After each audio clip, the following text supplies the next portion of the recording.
For Ghana to truly deliver on its ambitions and achieve its greatest potential, we need to build a social contract between our citizens and our government, no matter who is in charge, to set a long-term vision for economic transformation that delivers dividends for its people.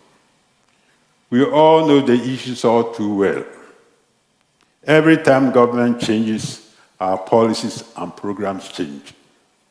Our constitution, though it has served us well, was written too long ago to work for all of today's challenges.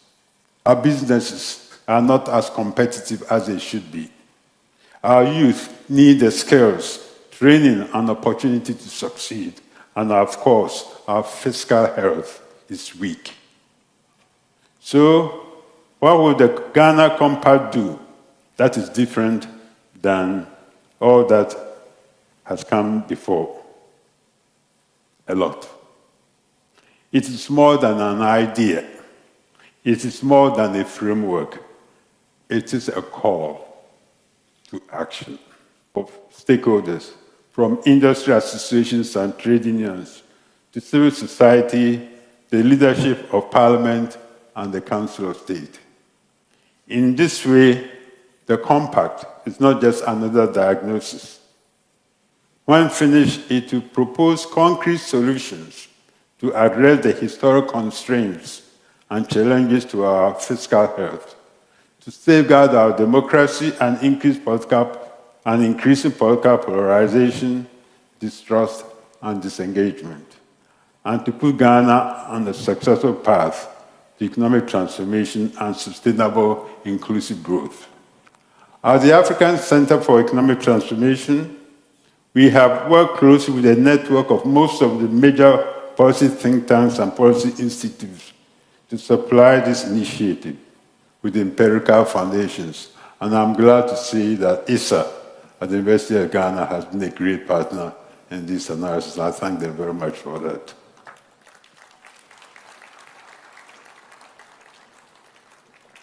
More than half a dozen research papers have been produced so far, and we have more citizens' dialogues and engagements planned, as well as a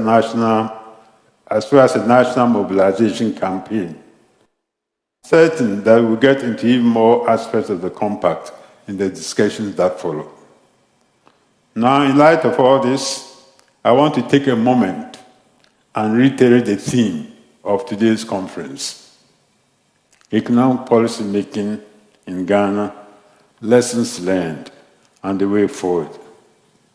The Ghana Compact is, in my view, a true workable blueprint for applying past lessons towards a better future.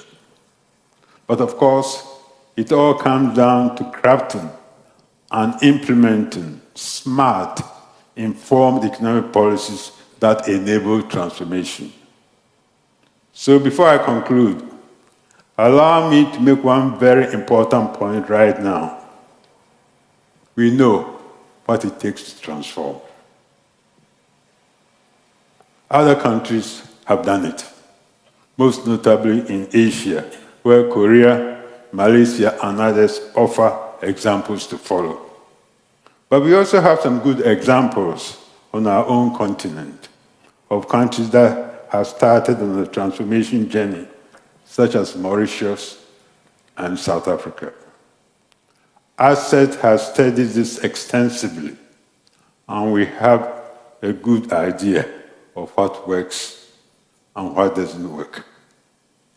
In Africa, we know that all countries, no matter their unique circumstances, must diversify production and exports, improve competitiveness in global markets, boost productivity, especially labor productivity, upgrade technology across industries, and improve human well-being through higher wages and better jobs.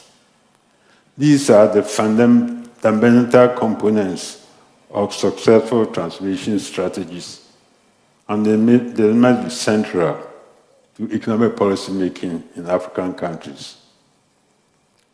Ladies and gentlemen, I do not have to tell you that there are no shortcuts to the solutions we seek. But we do not need shortcuts. We need commitment. We need action. For too long, Ghana has suffered from a surplus of politics and a deficit of ideas. It is time to change that. The stakes are too high. The Ghana Compact does not provide all the answers, but it does provide a way forward. When I spoke at Senchi, I said that we are not just any nation. I believe this still today. I always will. We are a nation of unparalleled history and culture, with respect for one another and an unwavering belief in democracy. We have natural human resources that can propel us into the future. We have an engaged and innovative youth population ready to tackle the challenges of the 21st century. We cannot squander this gift we have. As I said earlier, the Black Star cannot wane. As some of you may know, I recently wrote a book, Know the Beginning Well, which traces 5 decades of African development. The title is based on my favorite African proverb: if you know the beginning well, the end shall not trouble you. If you know the beginning well, the end shall not trouble you. It is in that spirit that I have approached the Ghana Compact. The next election will help set us on the course for the next quarter century. But we must learn from the past to ensure a better future for our children and for our grandchildren. I'm often asked what still motivates me or why I keep pushing. They are the answer. Pa Kwesi's children, his son Kwesi and his daughter Araba, are with us, and they help organize this event. And so is Matilda's granddaughter Emily. 2 of my own granddaughters, Nana and Mami, and 3 of my grandchildren, Kofi, Mina, and Kari, are also here today. So as I look around this room, I can see the future.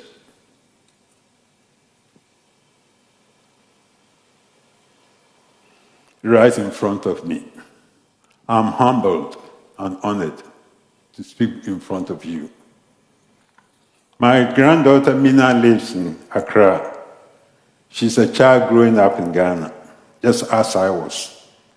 When I envision a better future, I do it through her eyes.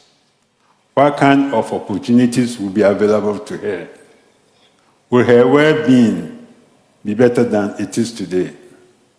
Looking ahead to 2050, Mina will be 40 years old. If Ghana's leaders put our people first and come together to adopt a unified transformation strategy and stick with it between now and then, Mina will see a hopeful vision turned into reality.